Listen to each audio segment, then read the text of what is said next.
मुरुम शहरात नगर परिषदेच्या माध्यमातून काही दिवसांपूर्वी अतिक्रमण हटाव मोहीम जोरात राबवण्यात आली।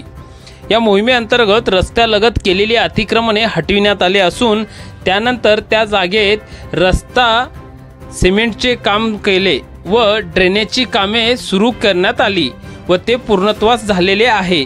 यामुळे शहरात पुन्हा एकदा विकासाचे चित्र पाहायला मिळत असून नागरिकांमध्ये प्रचंड मोठ्या प्रमाणात समाधानाचे वातावरण दिसून येते आहे।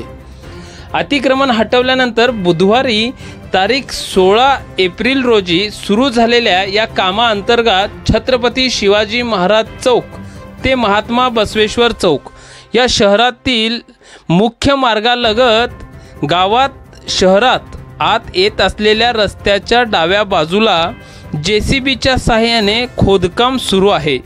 मात्र या खोदकामामुळे रस्त्याच्या कडेला असलेल्या अनेक दुकानदारांनी पूर्वीच आपल्या अडचणी नगर परिषदेकडे मांडल्या होत्या। दुकाने जवळ असलेली मोकळी जागा खोदकामामुळे प्रभावित झाल्याने व्यावसायिकांना वाहतूक आणि ग्राहकांच्या प्रवेशास अडथळा निर्माण होण्याची भीती आहे।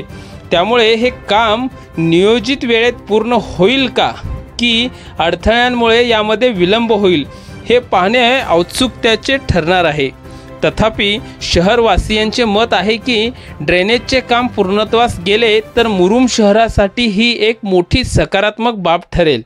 गेल्या अनेक वर्षांपासून शहरात गटारी आणि सांडपाण्याच्या समस्येमुळे दुर्गंधी, आरोग्यविषयक त्रास आणि पाण्याच्या साच्यामुळे नागरी जीवनावर परिणाम होत होता। परंतु सद्यस्थितीत हे काम योग्य पद्धतीने पूर्ण झाल्यास या समस्यांना काही प्रमाणात आळा बसेल अशी आशा नागरिकांनी व्यक्त करत आहेत।